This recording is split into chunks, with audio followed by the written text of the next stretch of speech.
tema es la amargura. Pero yo quiero que empecemos pensando en esto.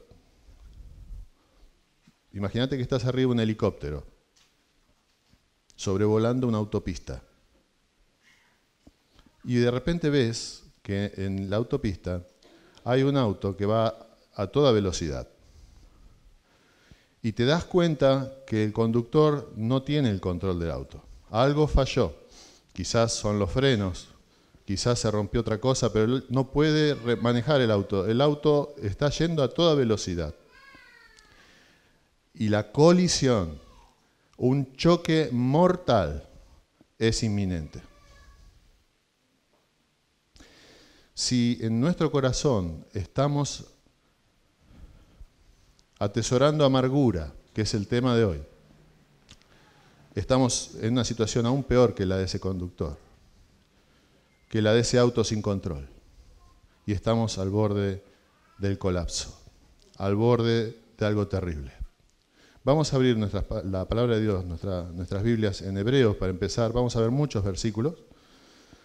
No les voy a pedir que busquen todos, pero este sí, Hebreos 12, 15. Le voy a pedir a Nacho que me vaya ayudando pasando las diapos.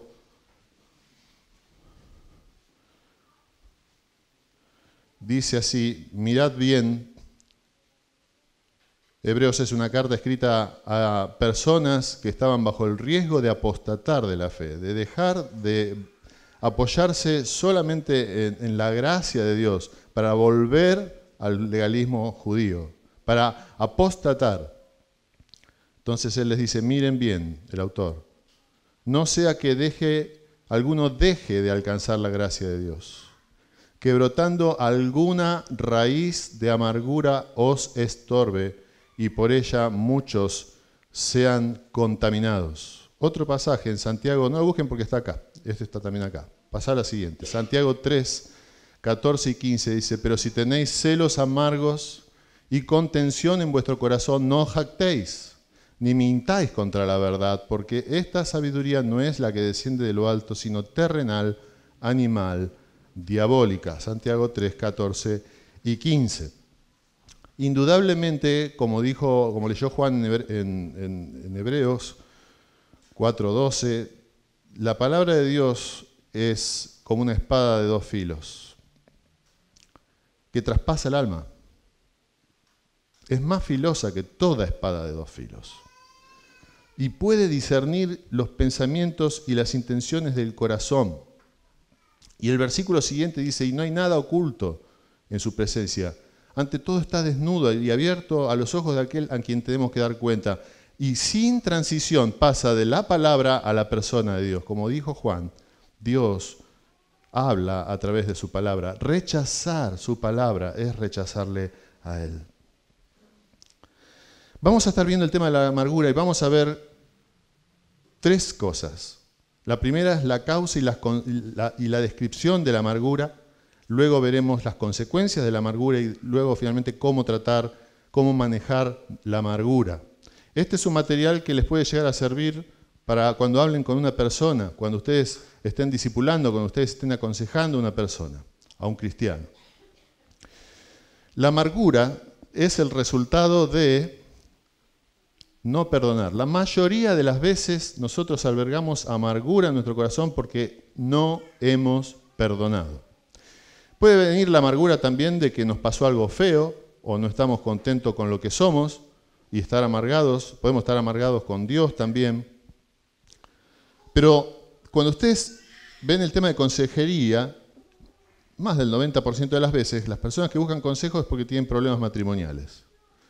Y el 90% de las veces que vienen por problemas matrimoniales, el problema es que falta perdón en alguna de las dos parejas, en alguna de las dos personas de la pareja. Generalmente, entonces, la amargura es el resultado de no perdonar. El siguiente, la amargura es algo fuerte y pesado que punza hasta lo más profundo del corazón. ¿De dónde sacamos esto? Bueno, es que la palabra amargura, si unimos lo que significa la palabra amargura en el original en griego, en el griego clásico y en hebreo, la idea es esa la que sale. La idea es de algo fuerte y pesado que punza, algo que da dolor. Una persona que tiene amargura es una persona que está sufriendo. Seguimos. Es una reacción no bíblica, por tanto pecaminosa, a algo que nos está haciendo sufrir, a una ofensa, por ejemplo. Seguimos. No importa si esa ofensa fue o no intencional.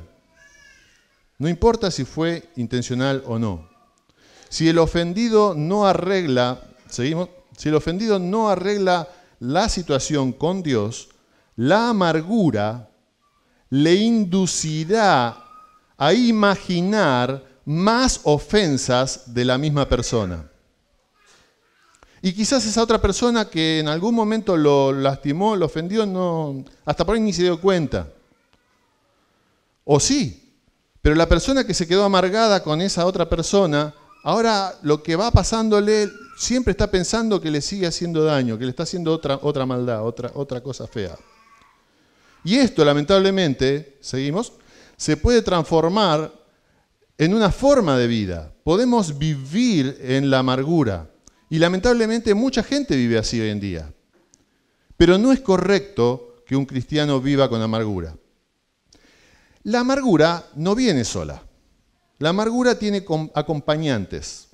¿Cuáles son esos acompañantes? ¿Quiénes son sus compañeros? Vamos pasándolos. La autocompasión, el enojo, el rencor, los sentimientos heridos, la venganza, la envidia, la calumnia, los chismes, la paranoia. Hacemos un alto. ¿Qué es paranoia? Es alguien que se siente perseguido sin que nadie lo persiga. Dice la Biblia que huye el impío sin que nadie lo persiga. Las maquinaciones vanas, el cinismo. Todas esas cosas acompañan a la paranoia, a la amargura. Y la amargura es usada muchas veces por Satanás. Fíjense lo que dice 2 Corintios 2, 10 al 11. Y al que dice Pablo a los Corintios, y al que vosotros perdonáis yo también. Porque también yo lo que he perdonado, si algo he perdonado, por vosotros lo he hecho en presencia de Cristo. Y fíjense cómo termina. Para que Satanás no gane ventaja alguna sobre nosotros, pues no ignoramos sus maquinaciones. Quizás vos te estás dando el lujo y yo me estoy dando el lujo en esta noche de no perdonar. De no estar todas mis cuentitas saldadas con Dios y con los hermanos. Miren, nuestra relación con Dios se refleja en nuestra relación con nuestros hermanos. Yo no puedo amar, dice Juan, 1 Juan, a Dios a quien no he visto, si no amo a mi hermano a quien he visto.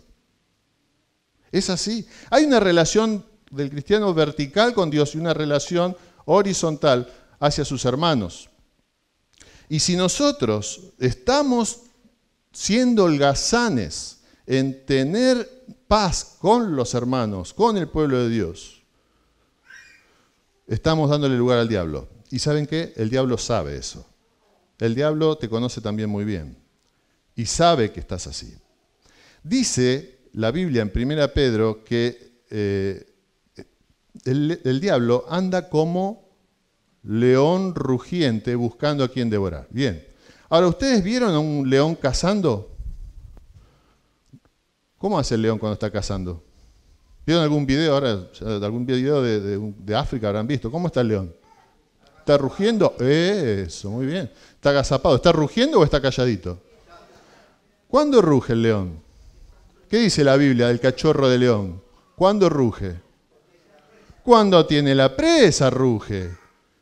O sea que vos no lo vas a ver a Satanás como león rugiente hasta que no te tenga. No lo vas a ver a Satanás hasta que la amargura ya te haya hecho daño. Por eso es importante hacerle caso a la palabra de Dios.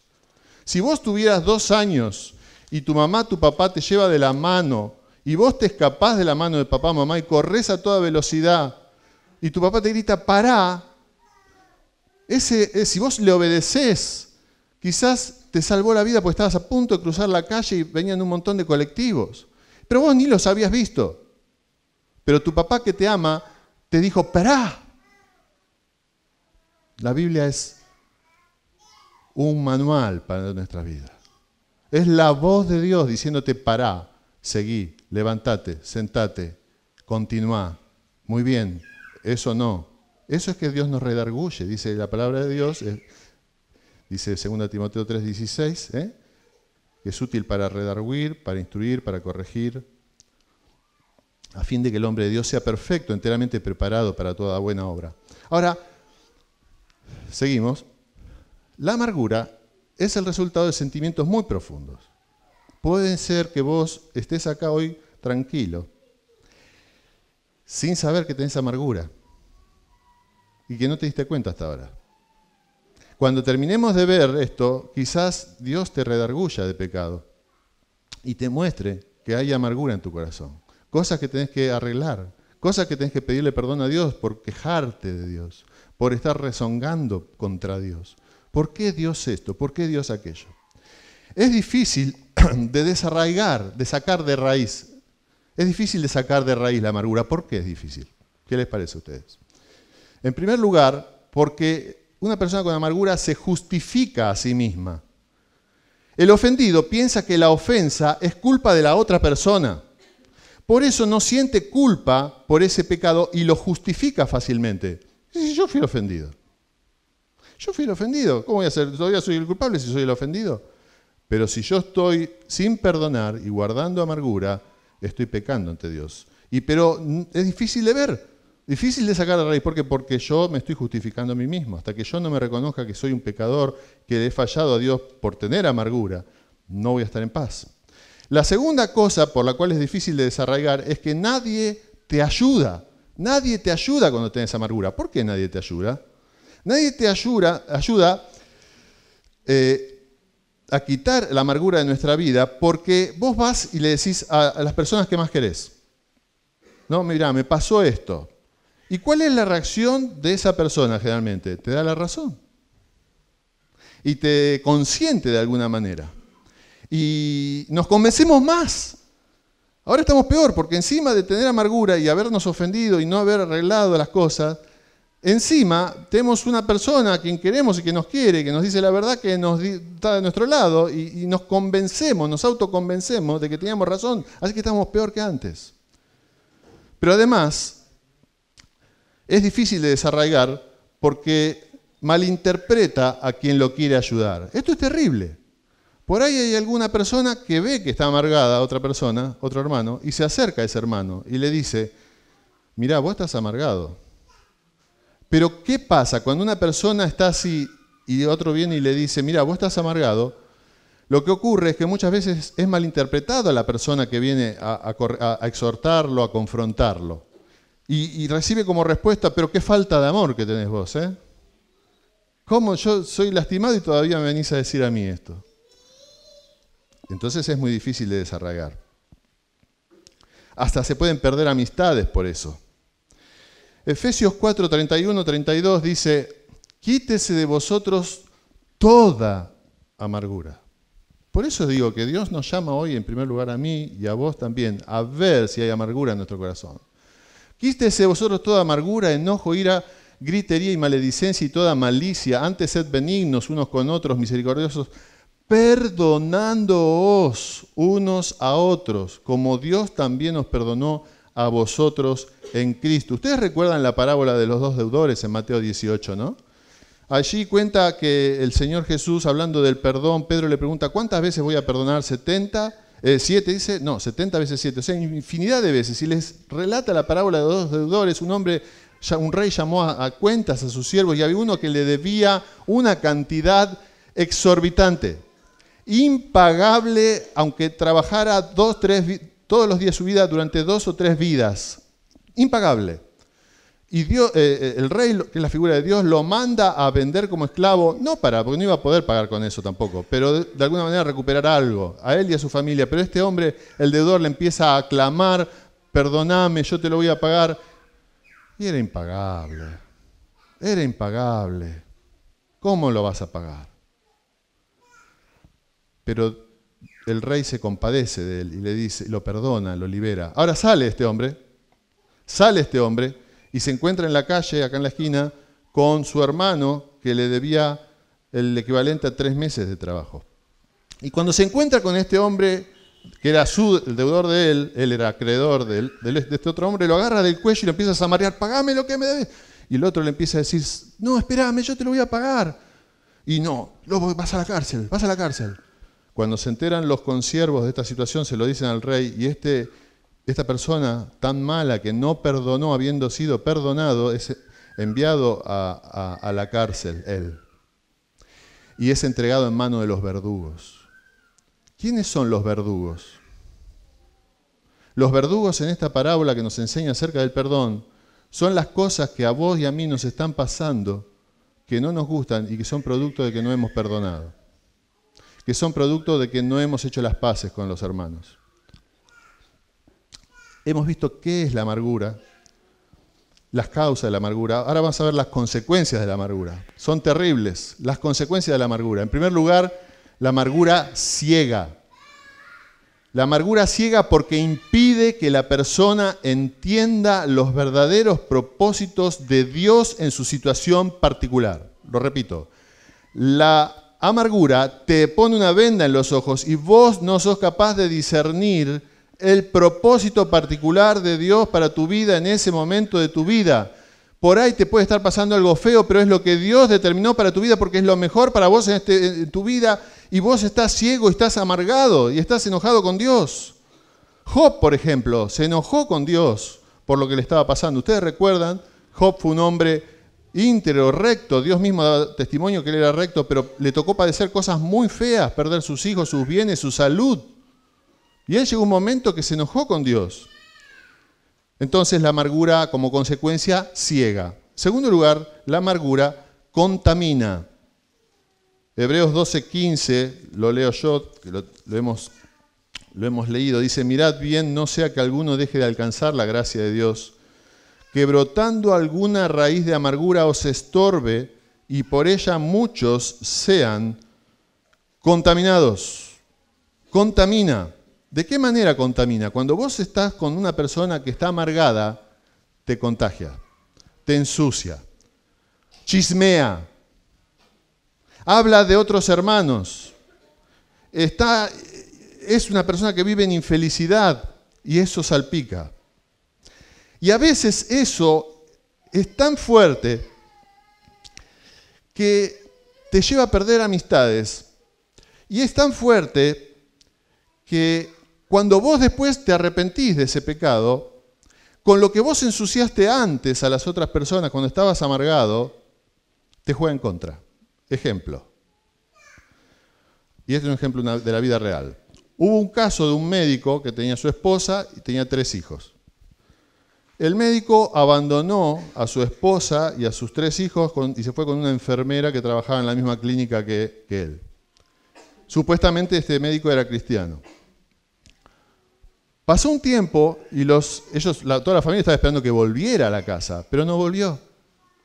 Cuando se dieron cuenta de que no iba a volver, que no había marcha atrás en esta situación, que el papá se había ido, el esposo se había ido, toda la familia empezó a odiarlo, empezó a pensar cómo vengarse, empezó a pensar mal de él, hasta que la mujer, la esposa dejada abandonada por su marido, que era cristiana también, un día se da cuenta de esta situación, que ella estaba mal, y se arrepiente, y decide perdonar a su esposo que la dejó.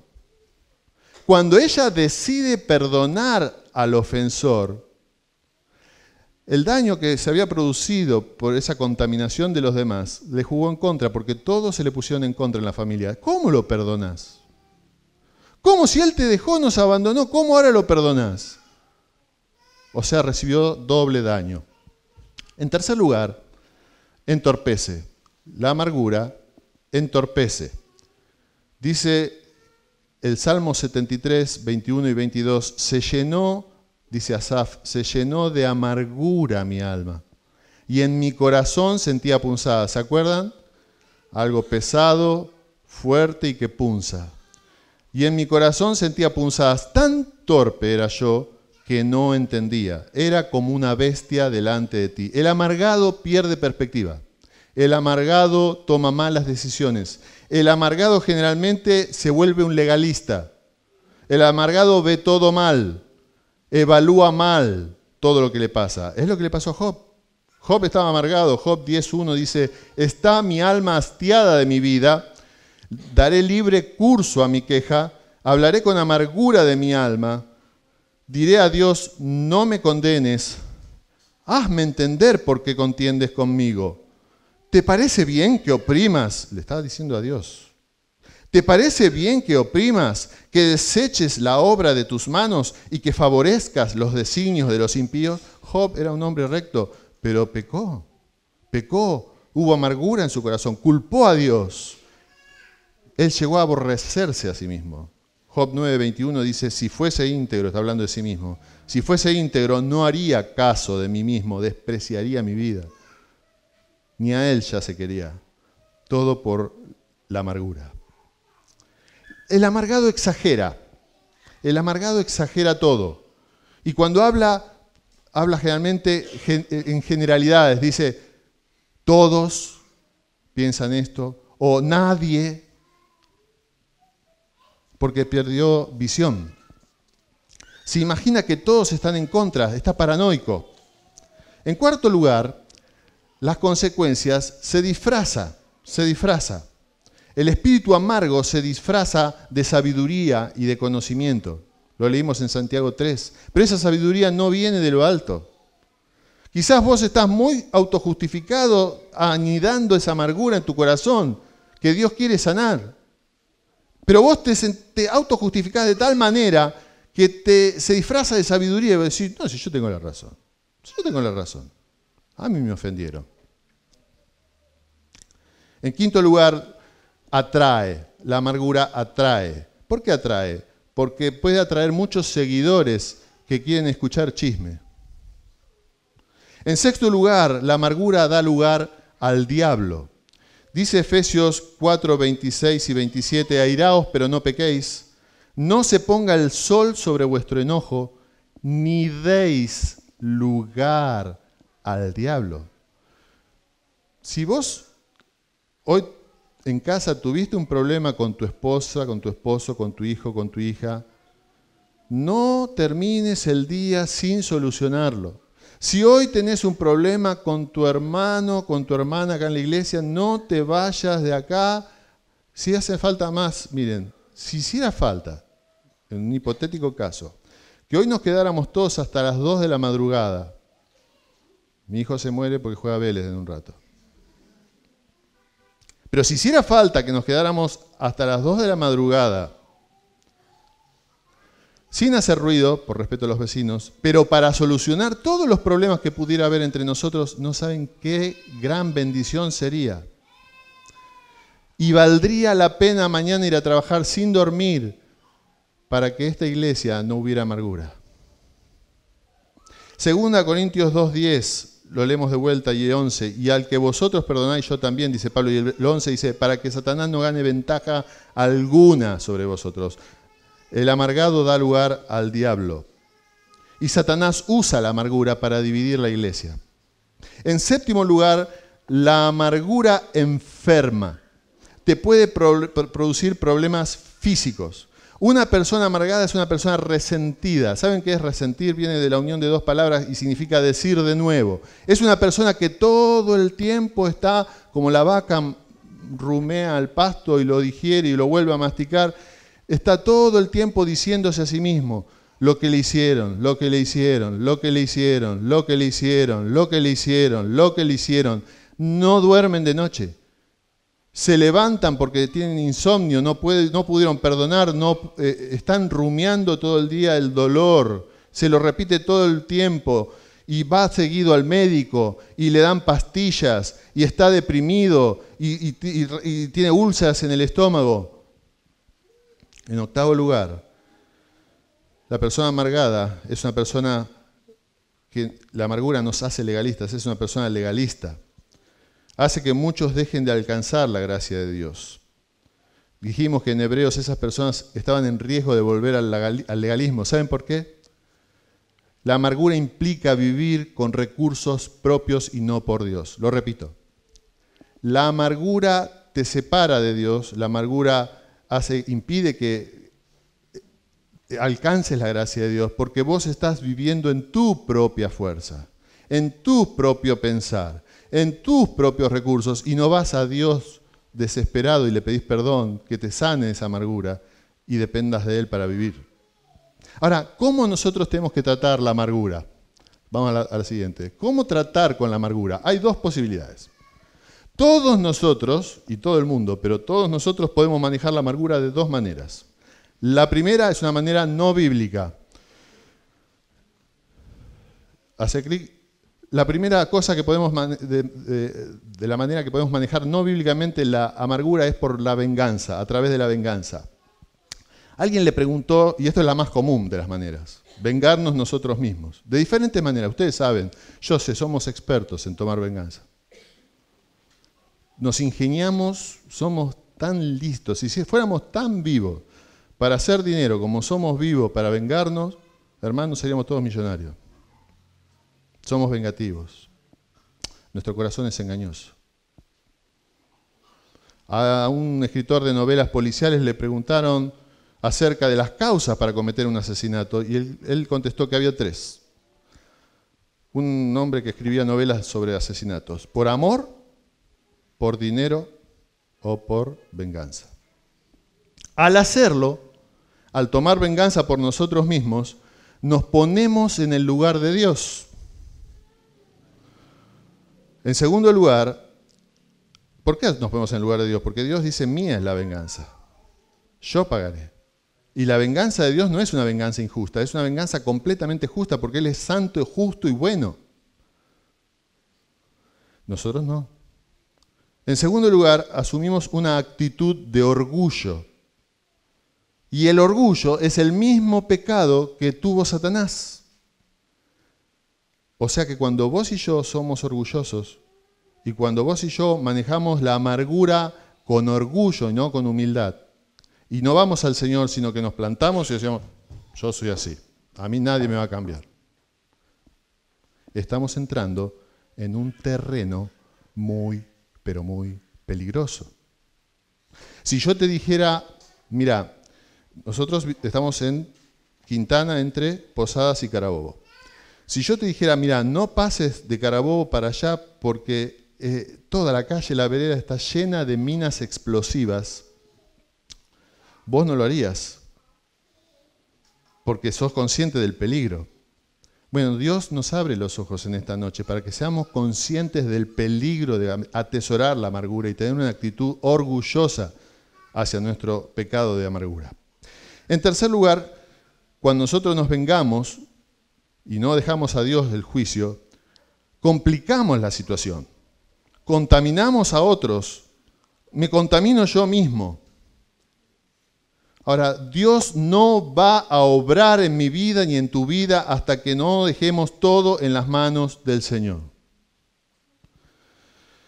Pablo le escribe a Timoteo, 2 Timoteo 4:14, casi al final de su vida y de su carta, y le dice, Alejandro el calderero me ha causado muchos males. El Señor le pague conforme a sus hechos. Yo no me voy a tomar venganza. Yo podría vengarme, dice Pablo. Yo tengo mucha gente que me quiere acá en Roma. Es más, estoy preso y muchos soldados romanos se han convertido. Gente que maneja la espada bárbaramente puede ir, no puedo usarlos de sicario, puedo ir y hacerlo matar a Alejandro el Calderero, que me ha producido muchos males. Y estaba en la cárcel Pablo. Pero él dice, la venganza es del Señor. La venganza es del Señor. Yo dejo todo en las manos del Señor, dejo que Él obre en mi lugar. La segunda manera de manejar no bíblicamente la amargura es minimizar el pecado de amargura. Yo minimizo un pecado cuando hago, por algún motivo, yo lo puedo justificar. ¿Qué quiero decir? Hay al menos tres maneras. La primera es llamar al pecado por otro nombre. Llamar a la amargura con otro nombre. Lo puedo llamar enfermedad, lo puedo llamar debilidad, lo puedo llamar enojo santo, puedo llamarlo de muchas maneras, pero es pecado. Puedo también disculparme a mí mismo por las circunstancias y decir, Dios me entiende. Dios sabe cuáles son mis circunstancias. Yo no puedo hacer otra cosa no puedo solucionar esto, voy a vivir con esta amargura y estoy justificado porque Dios conoce mis circunstancias. Y eso también es un error, dice 1 Juan 1:10, si decimos que no hemos pecado, le hacemos a Él mentiroso y su palabra no está en nosotros. Ahora fijémonos, yo te invito a remontarte 6.000 años atrás a un lugar ideal donde hay un hombre que se llama Adán, del cual somos todos descendientes, ¿sabían? Este hombre, primero, en las circunstancias ideales, falló. Y hay otro hombre, el postrer Adán, Jesucristo, que en las circunstancias más desfavorables fue fiel a Dios y hubo perdón. Este postrer Adán es aquel de quien nosotros debemos gloriarnos en ser sus familiares. Del otro Adán lo miramos con cariño porque nos heredó sus genes, porque es nuestro padre, porque está en el cielo y un día lo vamos a ver. Pero hay un postrer Adán del cual somos familia porque hemos sido adoptados en la familia de Dios y al cual si somos cristianos nos anhelamos parecer. Yo tengo 3 hijos y Julián es el mayor. Quizás sea tu experiencia también si sos padre o hermano. Siempre al hermano mayor hay un halo de que los demás lo quieren imitar. Porque ya aprendió cosas, porque ya vivió más. Es alguien a quien seguir. Eso es una gran responsabilidad. Jesucristo es nuestro hermano mayor. Es aquel modelo al que nosotros debemos seguir.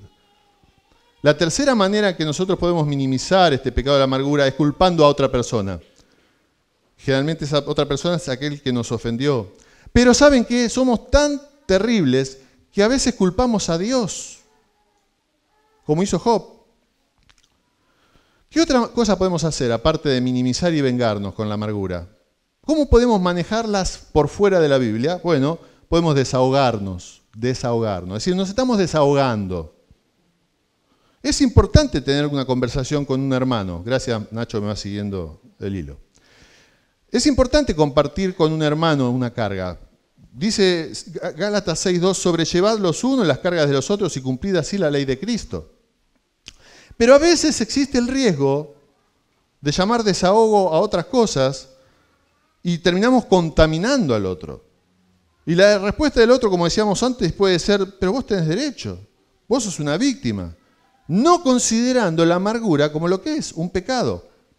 En cuarto lugar, podemos pensar que podemos manejar la amargura simplemente disculpando al ofensor. Es decir, Juan me hizo algo a mí, yo tenía amargura, bueno, lo perdono, ya está, se solucionó. No. Debemos reconocer que la amargura es un pecado contra Dios. No solo es un pecado contra mi hermano. Sigamos el mismo ejemplo. Juan me hizo algo. Y Juan tiene esa costumbre. Y yo no le digo, mira Juan, esto que vos hiciste me lastimó. No lo estoy cuidando a Juan. Porque Juan por ahí después se lo hace a otro y sigue hiriendo. Puede ser Juan, puedo ser yo. Pero está muy bien que vayamos y nos digamos con amor las cosas. Y que no andemos chismeando por ahí. O sea que la solución no solo es horizontal, sino vertical en nuestro trato con Dios. Y hay algo peor. ¿Saben qué? En algunas iglesias se predica esto. Es increíble. Otra manera que puedo manejar la amargura no bíblicamente. Perdonando a Dios. Perdonando a Dios. Hay lugares donde se le enseña a la gente, perdonalo a Dios. Perdonalo a Dios por esto que te pasó para poder amarlo. Perdonalo a Dios.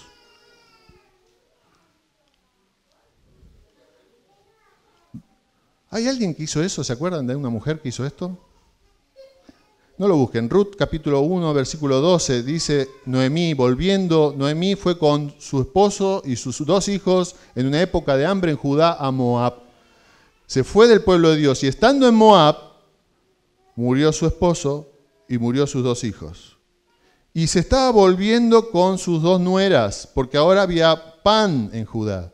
Y cuando estaba volviendo, les dice a sus nueras, volveos, hijas mías, e idos, porque yo ya soy vieja para tener marido, y aunque dijese esperanza tengo, y esta noche estuviese con marido, y aún diese a luz hijos, ¿habíais vosotras de esperarlos hasta que fuesen grandes? ¿Habíais de quedaros sin casar por amor a ellos? No, hijas mías. Y escuchá lo que dice, que mayor amargura tengo yo que vosotras, pues la mano de Jehová ha salido contra mí. De hecho, el nombre de ella era Mara. Llámenme Mara, amarga, estoy viviendo en amargura, porque la mano de Dios está sobre mí. Ahora, quiero que sepas algo que lo iba a decir al final. Hasta que vos y yo no entendamos que aún las cosas malas que nos suceden en la vida están cumpliendo los propósitos de Dios, vamos a vivir en amargura. Job dice en un primer momento, no vamos a recibir de Dios, ¿qué vamos a recibir solo lo bueno? Vamos a estar contentos cuando teníamos 10 hijos, posesiones, salud, juventud. Ahora que soy viejo, que estoy enfermo, que mis hijos fueron muertos, que perdí todo, ¿puedo no recibir de Dios eso? Hablar de perdonar a Dios es una blasfemia. Dice el Salmo 103, bendice alma mía Jehová y bendiga todo mi ser su santo nombre. Bendice alma mía Jehová y no olvides ninguno de sus beneficios. Nunca habrá necesidad de perdonar a Dios. Romanos 15 nos dice que Dios es esperanza. Isaías 6 nos dice que Él es santo. Primera Juan nos dice que Él es amor. Nunca necesitaremos perdonar a Dios. Segunda Corintios 12:9 le dice el Señor Jesús a Pablo, bástate mi gracia. Bástate mi gracia. Él había pedido que ese aguijón en la carne, que lo tenía tan mal, Pablo le dice a Dios, a Jesús, sacame este aguijón, sacame este aguijón. Me hace acordar mucho a una persona que ustedes están mirando. Eso es una lucha mía. Muchas veces te pido, Señor, sácame esto, sácame esto, sácame esto, sácame. Y el Señor no me lo sacó. Todavía no me lo sacó. Bástate mi gracia, porque mi poder se perfecciona en la debilidad. Por tanto, dice Pablo, habiendo entendido esto, de buena gana me gloriaré más bien en mis debilidades, para que repose sobre mí el poder de Cristo. Por lo cual, por amor a Cristo, me gozo en las debilidades, en afrentas, en necesidades, en persecuciones, en angustias, porque cuando soy débil, entonces soy fuerte. Dios obra en medio de las dificultades y no hay cosa que no suceda que no venga de la mano de Dios. Cuando a Job le pasó esto, él se dio cuenta que venía de la mano de Dios. Y así cada hombre y mujer, por ejemplo, el apóstol Pablo cuando estaba en la cárcel no decía estoy preso de Nerón. Él dice yo soy prisionero de Jesucristo. Prisionero de Jesucristo. Cuando el Señor Jesús estuvo allí clavado en la cruz, no dijo, ay, este Sanedrín, no dijo, ay, este Poncio, no dijo, ay, el imperio romano, qué cruel. Dijo, Dios mío, ¿por qué me has desamparado? ¿Por qué me has desamparado? Podemos hablar con Dios. Podemos plantearle las preguntas a Dios. Debemos hablar con Dios. Ahora, ¿cómo podemos, por último, tratar con la amargura de una manera bíblica? En primer lugar, necesitamos ponernos la meta de ser más santos. Santidad, buscar santidad, un cambio de meta. Dice Hebreo 12:14, seguid la paz con todos y la santidad, sin la cual nadie verá al Señor. La mejor manera de resolver y prevenir la amargura es buscar la paz y la santidad, asumir un compromiso con Dios para ser santo y puro, pase lo que pase. Voy a ser santo porque Dios es santo. Pero nuestro hermano mayor, Jesucristo, nos dejó ejemplo.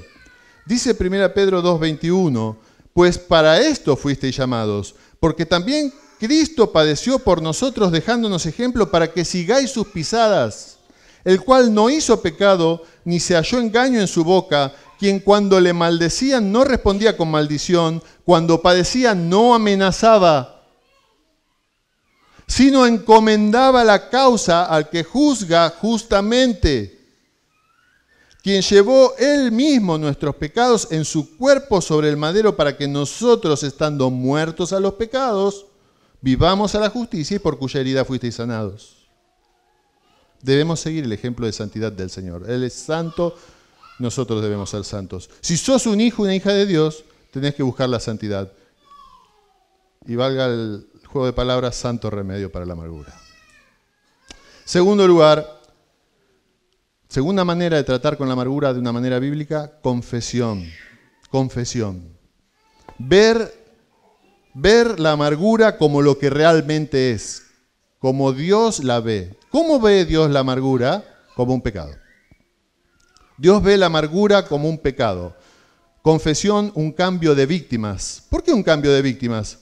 Porque yo ya no soy el protagonista. Yo ya no estoy pensando, ay, lo que me está pasando, ay, cómo me hirieron, sino que cambio el protagonismo y se lo doy a Dios. Y digo, ay, Señor, perdóname porque estoy ofendido.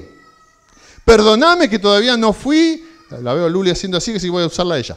No, perdóname que todavía no fui, hablé con Luli y arreglé las cosas. Y estoy amargado. Porque cuando yo peco, aunque te haga algo malo a vos, más que hacértelo a vos, en primer lugar, se lo estoy haciendo a Dios. Dice David en el Salmo 51, cuando él peca de esa manera terrible, adultera con Betsabé, manda matar a su esposo Urías, él le confiesa a Dios y le dice, contra ti solo he pecado, le dice a Dios. Y he hecho lo malo delante de tus ojos. Eso es entender lo que es el pecado. Darnos cuenta que aunque le hayamos hecho mal a un hermano, en primer lugar estamos fallándole a Dios. Y a Él debemos ir. Y si nos han hecho daño, también. Si yo me amargué porque alguien me hizo algo, debo ir a Dios y pedirle perdón. Yo creo que en esta bolsa estamos entrando todos, ¿no? Me parece que alguien está haciendo un nudo arriba de la bolsa de plástico, no sé, pongamos que sea la puerta, y estamos quedando todos. Porque todos caemos dentro de esta categoría. De reaccionar, hermanos. Reaccionemos cuando nos ofendemos con alguien, cuando guardamos amargura con alguien. Cuando pasan años y no hemos perdonado a alguien, estamos pecando contra Dios. Efesios 4:31, ya lo mencionamos, perdonándoos unos a otros, ayudando al que tenemos al lado a ver el pecado de amargura como lo que es un pecado, resultado de no perdonar. Perdonar trae beneficios, hermanos. No vamos a entrar en el tema del perdón, porque ya lo hemos hablado hace poco en las eras. Pero esto va muy relacionado con el perdón. Cuando yo no perdono, me estoy haciendo un grave daño a mí mismo. No es tolerar el pecado. Yo tengo que ir y hablar con el hermano. Ni es consentir el pecado. Tengo que hablarlo con el hermano. Permitir el pecado es algo pasivo. Permitir el pecado y dejar sin hablar al hermano es algo pasivo. Eso no es lo que Dios quiere. Dios quiere que perdonemos. Perdonar es algo activo. La idea del perdón en la Biblia es mandarlo afuera. Es lo que Dios hace con nuestros pecados. ¿Qué hace Dios con nuestros pecados? Dice que Él los echa al fondo del mar, a sus espaldas. Muchas figuras. Dice que Dios que se va a olvidar. Ahora, ¿Dios puede olvidar? ¿Qué les parece a ustedes? Cuando Dios dice que nosotros debemos pecar con olvido, ¿cuántas veces yo mismo, hasta entender esto, lo he predicado así? Dios te dice que tienes que perdonar con olvido. ¿Podemos olvidar nosotros? Tenemos una memoria terrible. Y se acuerdan los detalles, me acuerdo los detalles de cuando era chico. Si yo les digo ahora piensen en un elefante rosa con anteojos. Bueno, ahora sáquenselo de la mente. No que pueden, no pueden, están pensando en el elefante.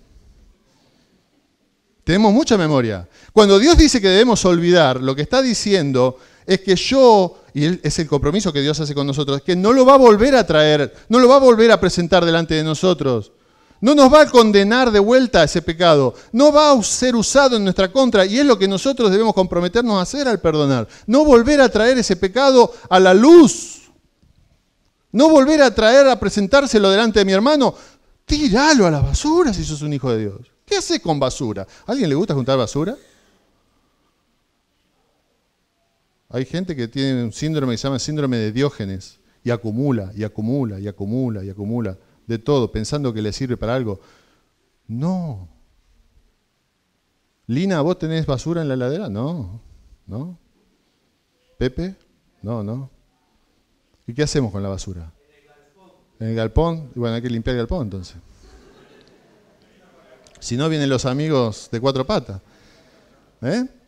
Hay que limpiar el galpón. Hermano, limpia el galpón.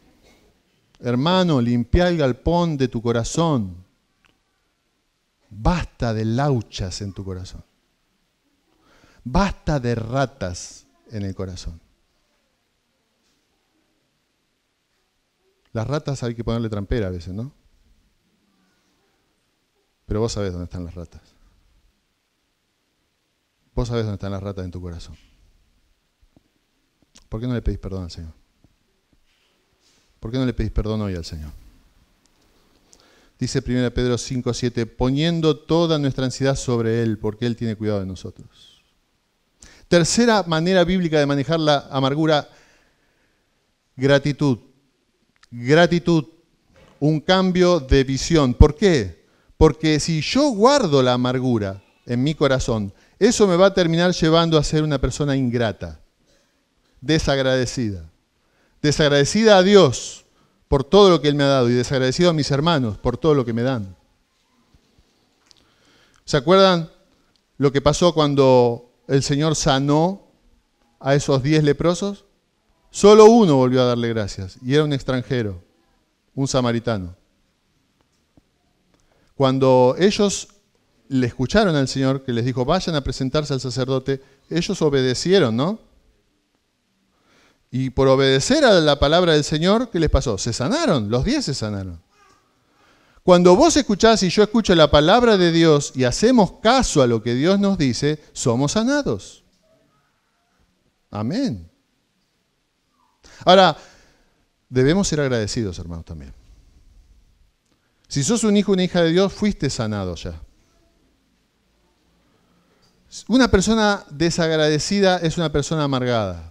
Una persona amargada es una persona desagradecida.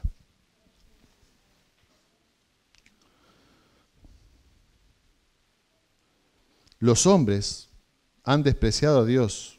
Y dice Romanos 1 que ellos detienen con injusticia la verdad. Que ellos, habiendo conocido a Dios, no le glorificaron como a Dios ni le dieron gracias. Ni le dieron gracias.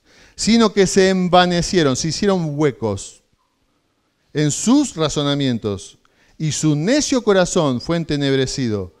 Profesando ser sabios, se hicieron necios. Ahora, que Dios nos guarde en esta noche de que teniendo tantos años de cristianos y llamándonos cristianos, y hasta gloriándonos de que conocemos al Señor desde chiquitos, haya en nuestro corazón amargura.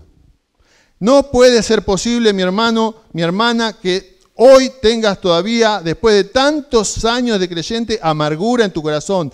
Tirá la basura a la basura. Te gusta poner contenta a tu esposa, ¿no? Yo creo que esto les pasa a todas las mujeres. En casa, cuando yo llego y saco la basura, mi señora se pone contenta. Dios está esperando lo mismo hoy. Dios está esperando que saques la basura. Sacá la basura de tu corazón. Porque la ingratitud asociada a la amargura nos lleva al juicio. Proverbios 1 dice que la sabiduría clama en las calles, alza su voz en las plazas. Y dice el versículo 24, por cuanto llamé y no quisiste oír, extendí mis manos y no hubo quien atendieses. Saltamos al 26, dice, también yo me reiré en vuestra calamidad y me burlaré cuando os viniere lo que teméis. Si no escuchás a la sabiduría de Dios hablándote, ella no te va a ayudar cuando estés en la tormenta. Hoy es el momento de escuchar al Señor. antes que venga la tormenta. Hoy tenés la oportunidad de responder a Dios. Jeremías 6:16, Dios le dice al pueblo de Judá, inminente caída de Judá bajo el poder de Nabucodonosor. Y Dios les dice así, ¿con qué amor? Les dice, paraos en los caminos y mirad, y preguntad por las sendas antiguas. ¿Cuál sea el buen camino? Y andad por él, y hallaréis descanso para vuestra alma. Mas dijeron, no andaremos. Qué duro, ¿eh? Qué corazón duro. ¿Eh? Que el Señor encuentre un corazón tierno en esta noche en vos, en mí. El Señor Jesús dijo, vengan a mí todos los que estáis trabajados y cargados. Yo les voy a dar descanso para vuestras almas. Hallaréis descanso para vuestras almas. ¿Qué más necesitamos, hermanos? Poneme la última, anteúltima. ¿Qué más necesitamos? Bueno, eso ya lo pasamos. A seguir hasta la foto. Ahí está. ¿Qué es eso? Bien, un viñedo. Hay un pasaje en Isaías 5 donde Dios compara a Israel con una viña. Lo voy a leer rápido porque quiero terminar con otra cosa. Una ilustración de un personaje de la Biblia, una persona de la Biblia. Pero Dios ve a Israel como una viña y dice Isaías 5, ahora cantaré por mi amado el cantar de mi amado a su viña. Tenía mi amado una viña en una ladera fértil. La había cercado y despedregado y plantado de vides, de estas plantas, de vid, las de la uva, escogidas, buenas plantitas. Había edificado en medio de ella una torre y hecho también en ella un lagar y esperaba que diese uvas y dio uvas silvestres. Dios esperaba uvas dulces y cuando fue a cosechar, cosechó uvas amargas. Ahora pues, vecinos de Jerusalén y varones de Judá, juzgad ahora entre mí y mi viña. ¿Qué más? Esta pregunta siempre te llega al corazón. ¿Qué más se podía hacer a mi viña que yo no haya hecho en ella? ¿Cómo esperando yo que diese uvas, ha dado uvas silvestres, uvas amargas? Vos y yo somos plantío del Señor. Y el Señor viene a recoger uvas. ¿Qué uvas va a cosechar? Cuando Él venga, y si viene hoy, ¿va a hallar amargura en tu corazón? Yo te pido que no termine esta reunión sin que vos, si hay amargura en tu corazón, no hayas pedido perdón al Señor y te hayas puesto en paz con Dios. Y si tenés que ir a hablar con un hermano, lo hagas urgentemente. Termino con esta ilustración. Estoy escuchando una serie sobre el profeta Jonás. Y el profeta Jonás, de alguna manera, para aquellos que ya tenemos unos años, sabemos lo que son los negativos de una foto, ¿no? ¿Saben de qué estaban hablando? Levanten la mano lo que entienden que es el negativo de una foto. Son varios. Las chicas, ¿saben ustedes lo que es el negativo de una foto? Es la brecha generacional. Para nosotros fue años y años. Sacábamos las fotos con unas cámaras viejas, se le ponía un rollo, que tenía 36 fotos, por ejemplo. Entonces te iban contando 36, 35, 34, 32. Cuando llegabas a la 0, no sacabas más fotos. Y ese rollito había que sacarlo con cuidado para que no le diera la luz y lo mandabas a revelar. En una época, cuando mis hijos eran chicos, todavía había esos rollos y yo se los daba a mi mamá tenía alguien que los mandaba a revelar. Así que mi mamá era la reveladora oficial de fotos de la familia. Después la tecnología avanzó y en pocos años ya nadie se acordó de los rollos. Pero ese rollito que se sacaba era el negativo de una foto. En el negativo de una foto, lo que es blanco se ve negro, lo que es negro se ve blanco. Jonás es el negativo del Señor Jesús. Jonás fue un profeta, para los que no conocen la historia les hago un recuento rápido, que fue enviado por Dios en la época del reino de Israel. El reino de Israel se estaba apartando de Dios, estaba cayendo y a punto de ser conquistado y había sufrido a manos de otro pueblo, también pagano, que eran los asirios. Estos asirios eran tremendos.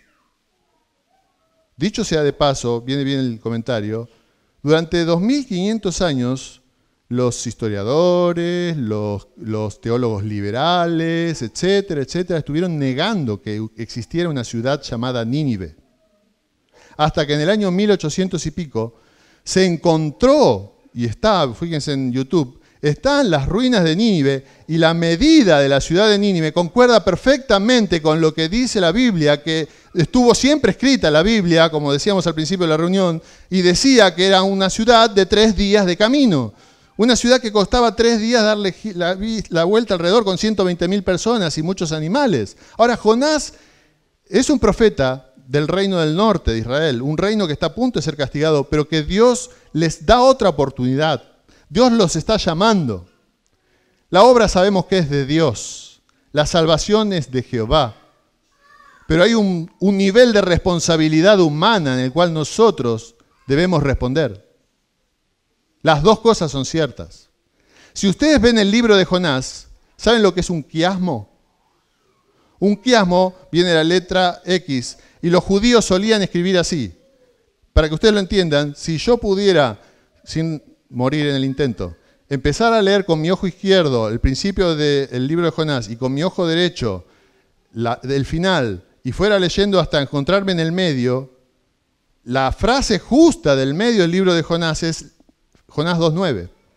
La salvación es de Jehová. Los judíos escribían así intencionalmente para resaltar cuál era la idea principal de algo. Así hay muchos salmos. Hay un salmo, creo que es el 88, que es un salmo que vos lo lees y si no estás atento a esto decís, esto es una depre. Todo mal, todo mal. Creo que es el 88. Todo mal, todo mal, todo mal. Pero si lo ves como quiasmo, te das cuenta que la idea central era que pese a todo, él se agarraba de Dios.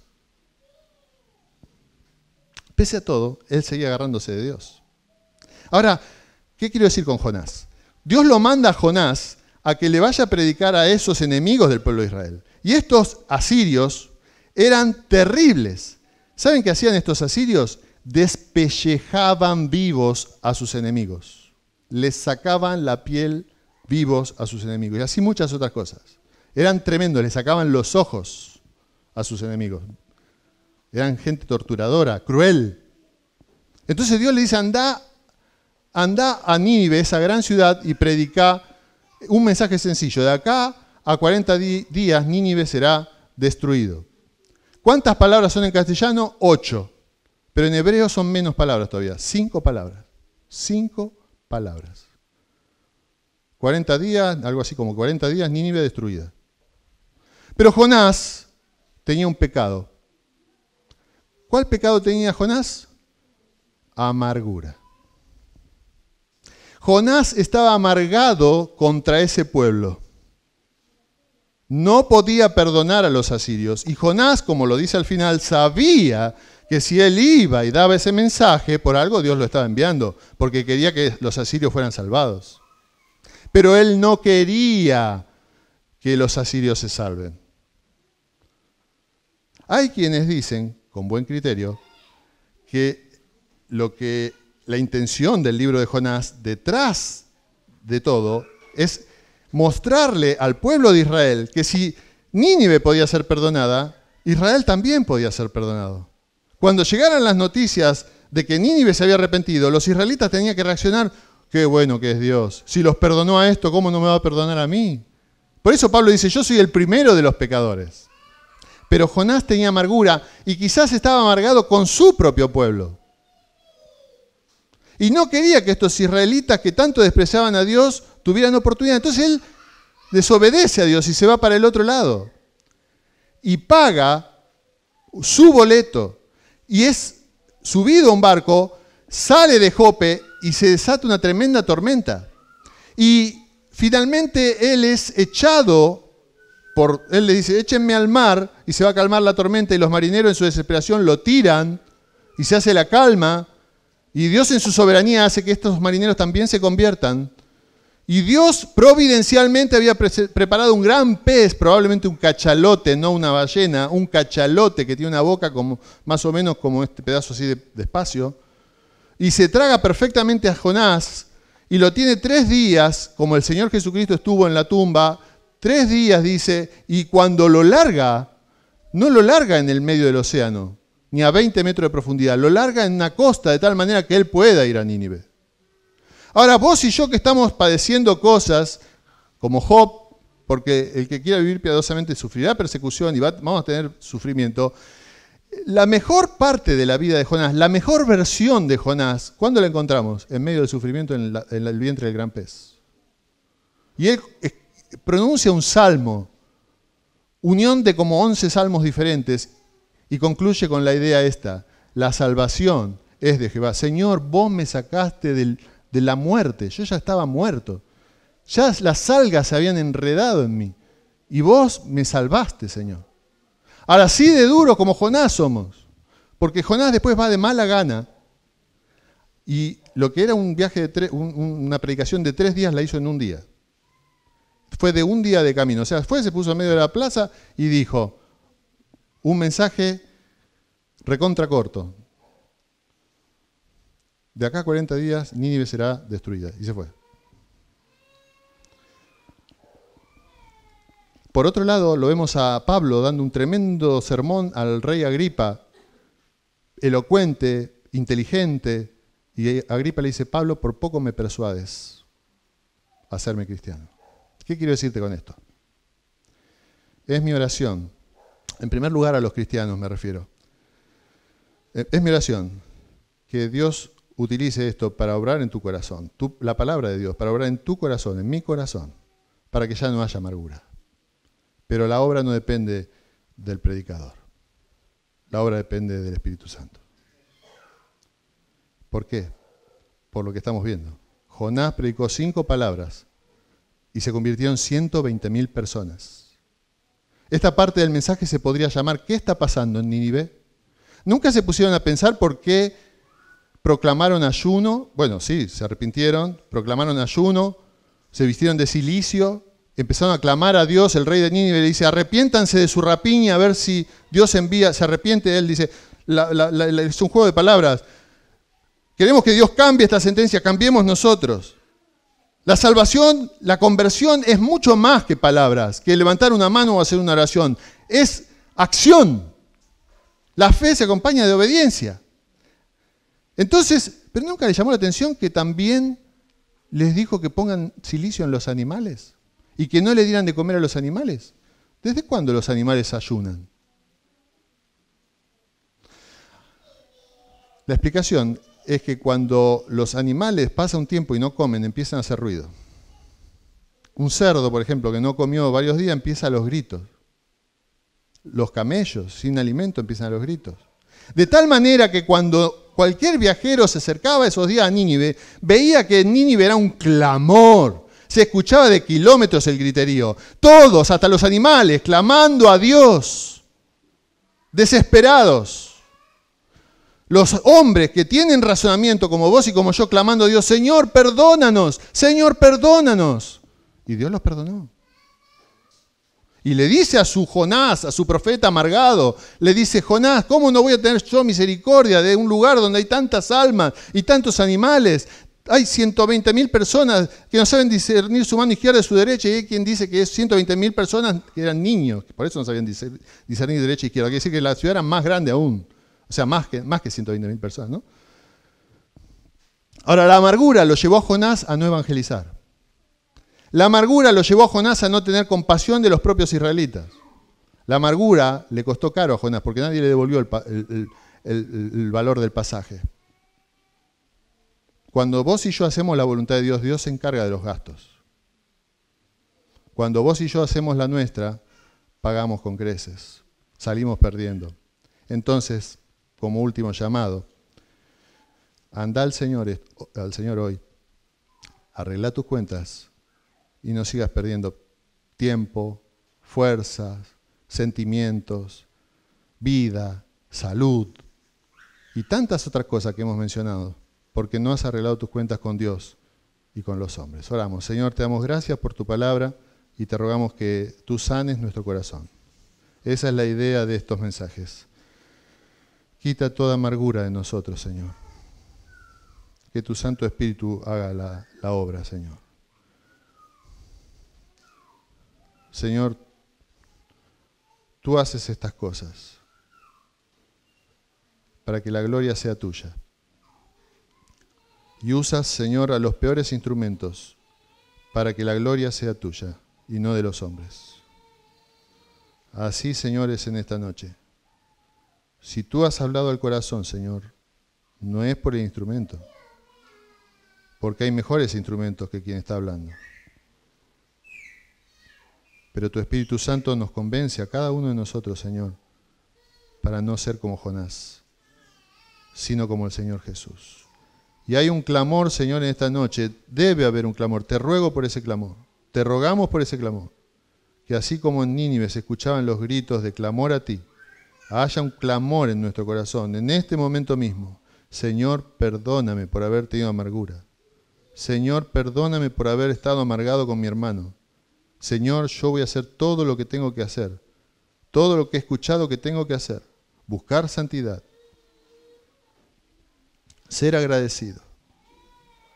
No vengarme por mí mismo. Dejar todo en tus manos, aún lo que no puedo entender. Todo lo que tenga que hacer, Señor. Para que la amargura no sea un pecado que estorbe mi comunión contigo. Gracias por el Señor Jesús. El postrer Adán, que nació para morir y resucitó para que seamos sus siervos. Gracias, Señor, por ponernos en esta familia llamada Iglesia IBG en Quintana 1033. Y que velemos los unos por los otros, Señor, con amor, con sinceridad, sin amargura. En el nombre del Señor Jesús. Amén.